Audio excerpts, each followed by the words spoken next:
Hi, everyone. My name is Kate, and I'm a teacher trainer. And I am here to talk about how to craft effective writing tasks. So if you're a teacher of English, if you are working with adults, young learners, teenagers, join me for the next 10 minutes and let's talk about how to make our writing tasks effective and interesting. But let's start with the following. How often do we actually write? As in write using a pen. And I think we can all agree that in the modern world, quite a lot of our writing has turned into typing. We type messages on our phone, we type posts on social media, we type emails. And I know some people who have a diary and write a diary with personal reflections, but I also know a lot of people who have an electronic diary. So the way we think about writing is changing these days. And when teaching, we should always think about how relevant what we're doing is. And for example, whenever I can, I ask my students to type their writing, to use their laptop or their phone to do that. And the second thing we should keep in mind is what our students will be developing or practicing when working on the tasks we give them. For example, when we ask students to write about how they spent their last holiday, we're not really helping students develop writing as a skill. Instead, this is a writing task aimed at practicing language systems. In this case, it's probably past tenses and involves vocabulary for leisure activities, traveling maybe. And because we haven't specified the type of text, whether it should be a message to their friends on Facebook or maybe a letter to their grandparents, or even a social media post, their piece of work will most probably lack textual characteristics, such as organization, layout, cohesion, and so on. And in this case, what we're doing is writing as language practice, or we're practicing this grammar and vocabulary.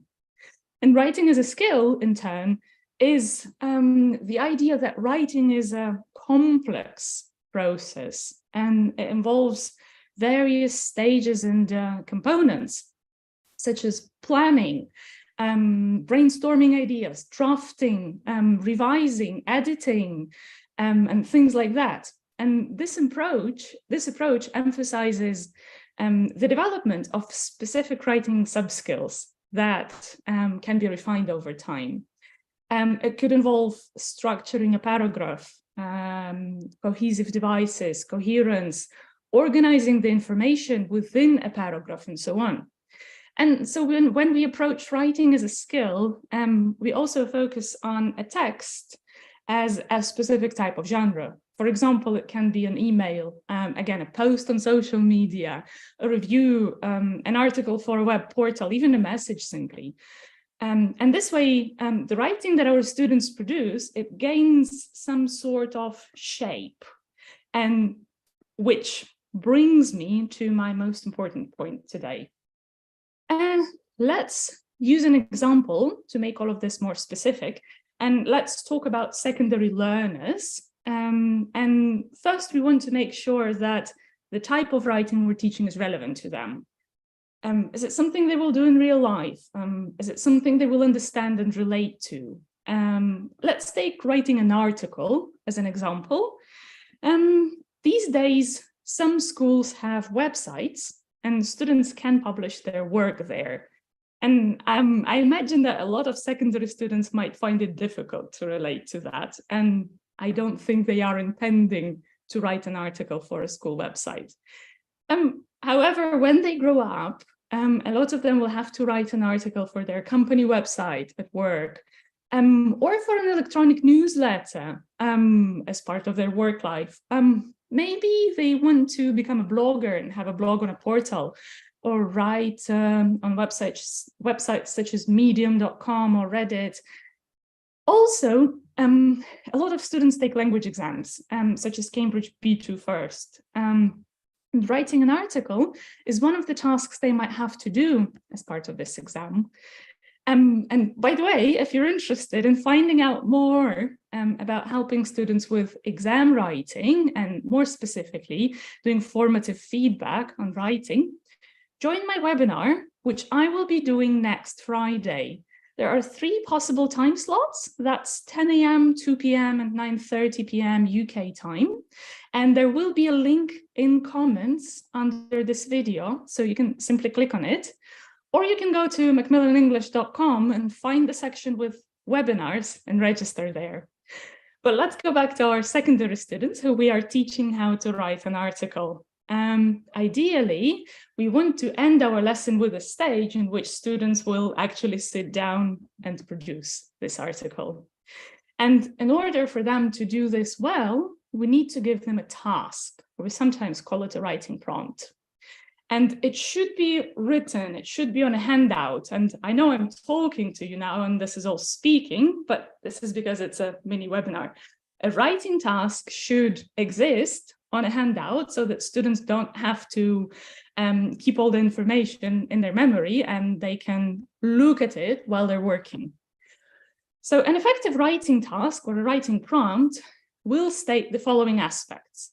It will state the genre of the text. For example, it's an article. It will also state the purpose. Why are we writing it? Is the article going to be published on a school website, somewhere else on the web, on the internet? Maybe it's going to be in a printed magazine. We should also state the intended audience, or answer the question of who will be reading this. And the intended audience will, of course, depend on the genre and the purpose of the text. For instance, if we're writing an article for an electronic newsletter, then the audience is probably those who have subscribed to this newsletter, and they're obviously people interested in the topic. Finally, we should also state the criteria for successful writing, or sometimes also features of the genre. And this will include grammar, vocabulary, discourse markers, text structure, what topics to cover, and so on. I think it's also important to tell students in advance whether their writing will be published or not, and who will be looking at their writing, because this will determine, among other things, what information they include there, and also how neatly they write or type. So let me give you an example of an effective writing task. It goes like this. You regularly read a website with news from the world of electronic gadgets. And you've recently seen the following announcement. We are looking for examples of how an electronic device has made your life significantly better, not easier, better.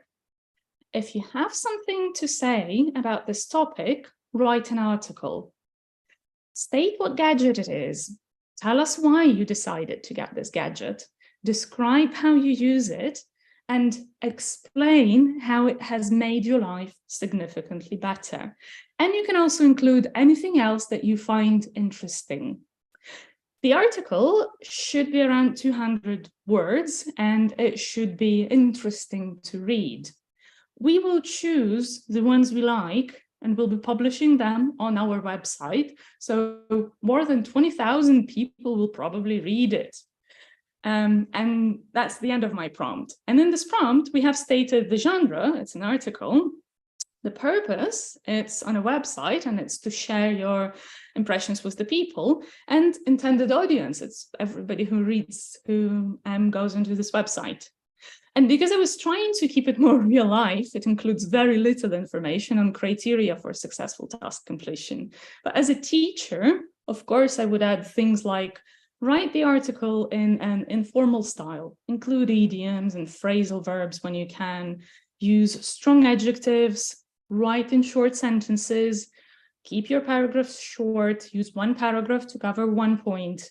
Write from the first person, as in, I have this lovely gadget, whatever it is. And the list of things I would use as the criteria for successful writing would be based on what I have clarified in the same writing lesson. And that would be limited to 3-4 points so that students can remain focused. Giving a prompt like this also means that students know what they will be assessed on and they can work on that. And it makes our lives easier because as teachers, we know exactly what to give feedback on. Now, onto the topic of feedback. Again, next Friday, I will be doing a webinar on the topic of formative feedback on exam writing. So if this is something you're working with, or if this is something you're interested in, join me next Friday. There are 3 slots, 10 a.m., 2 p.m., and 9:30 p.m. UK time.